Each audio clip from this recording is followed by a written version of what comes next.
Y'all, are y'all ready for this? Welcome back to What Your Mama Didn't Teach You. And today's episode is going to be controversial. Yes. Okay, let's get straight into it. Black women in the workplace. Laid off, overlooked, labeled. And the real question is, are you willing to be kept or are you seen as a threat? Stay tuned. Let's get started with the reality. Black women are being laid off in record numbers right now. Many people say it might have to do with DEI. Some are saying that it has to do with performance. But guess what? I'm living it. I'm someone who had to face this crazy word called kept. Being kept. Okay, so exactly. Sometimes it's about perception. It's about whether you fit neatly into what that employer wants. That's what we're calling being kept. Right. So kept, again, isn't the negative thing that your mama maybe taught you, your auntie or your grandmother taught you about being kept. No, battling right now words that have had negative connotations with what it really means in today's world. Because when we hear being kept, hey, I'm only going to do what they ask me to do. So, but on the flip side, right, then there's this label of being a threat. And we hear words like people proudly wearing a badge. I'm a disruptor, right? Right. But with that, the kicker is this. You know, your confidence, your capability, your experience, that alone can be labeled as a threat. Well, are you being kept or being a threat? And I'll share my own personal story. Please do. So now that I am working a 9 to 5, I have to remember that it is not kept the negative connotation. But am I providing the employer with what they've asked for opposed to what I want to give them? So many times we spend time over delivering on what's comfortable and easy opposed to stepping out into a space that isn't as comfortable. And that's where God has given us enough time and energy for. So now we're going home exhausted from a job that we feel like doesn't appreciate us because, guys, I was getting 2 out of 10. I told my sister today, at first I lied and said I got a 2 out of 5.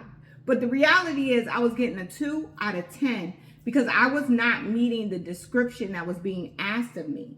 I thought I was going over and above. I was meeting realtors and bringing deals in, but that was not what they wanted. So let's talk about this really quick. Okay. Controversy of these terminologies, right? Because if you are confident, if you've obtained all of this experience just to come in and be treated and seen and have to deliver like you're the help, oh no. That's not what we want to do, But right? are you the help? Did they hire you to help them? That's the part. So, are you disciplined enough? Are you honestly and willingly showing up for the job that you got hired to do? This overcompensating, this delivering, but not meeting the expectations mean you have failed. She should have got 2 out of 10 for what she was doing. Great things, but it wasn't what was expected of her. And it requires like a great deal of, here we're going to use some other like controversial terms that come up, like meekness. Submissive. Yielding. Obedience. Oh, wow, that's a big one.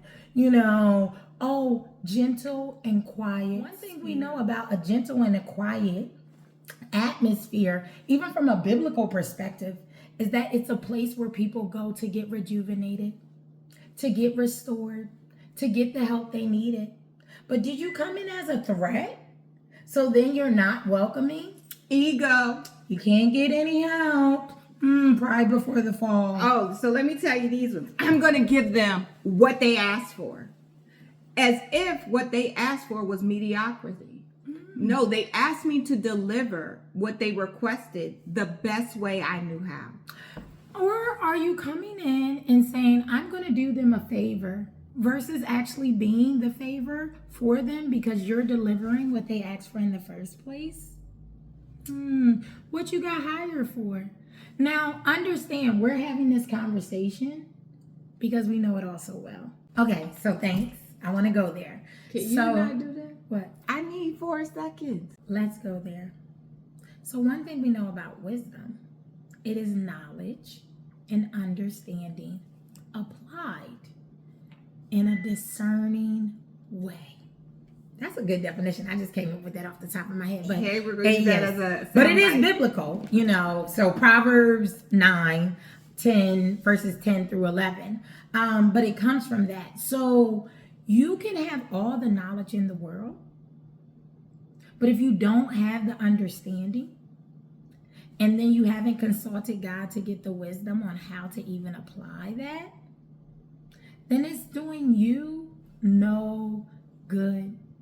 So many of us, including myself, I want to be praised.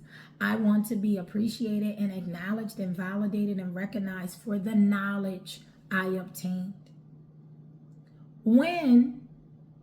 Where my real light will literally be shining is the way that I walked it out in wisdom, how I applied that knowledge to any given situation, circumstances, being personal or business. I believe that's the difference. So many women, some have to do inventory, and we want you to audit your energy and your emotion to do the inventory. Are you walking as a light, or are you walking as a threat? Ooh.